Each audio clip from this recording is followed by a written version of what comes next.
So we are going to set up our digital load cell. So you need a microbit, the USB cord, and then if you need the adapter, the USB-C adapter. The digital load cell, and when you receive this, it'll have the brown paper covering on the top, so feel free to remove that so kids can see through it. You have the microbit breadboard adapter. I just have this embedded in the styrofoam that it came in the box. And then you need 4 of the female to female jumper cables. So the first step is to connect the jumper cables to the chip on the digital load cell. And we'll have a close-up image, but each of these are labeled with a different label, and that's important. The color of the wire that you're putting on them, not important. So the first one is GND.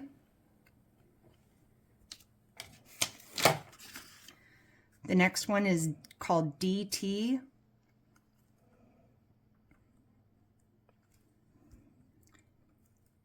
The third one is SCK. And again, I'm just sliding these into it, just kind of like threading a needle. And then the last one is VCC. So now that we have those in there, and I will tell you they might loosen up a little bit over time as kids play with these, so just make sure that they're just on there pretty well. So the next step is to connect these parts, the other side, to the breadboard. So our first one was GND, which is the ground. So on the breadboard, you'll see on the very far right-hand side, the G.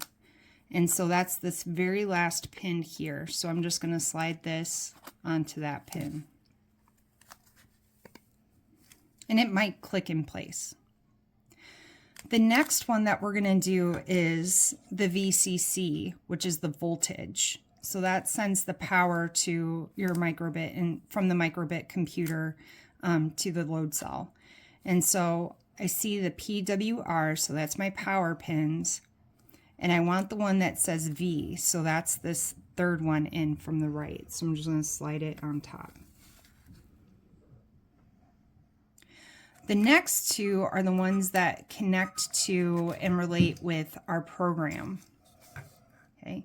So we want the DT, which was our second one. In the program, it says I need to put it in pin 8. So if I look here, they're numbered. So I'm going to find pin 8. I'm going to slide it onto the pin corresponding to 8. The last one is the SCK, and in the program mate code, it says it needs to be in pin 0. So I'm going to slide it onto pin 0. So now all of our wiring is complete. And the last thing that we need to do is set up our microbit. So the microbit slides into the top here, in this area here. It's very similar to the shields that you all have used. Might have to push it in there.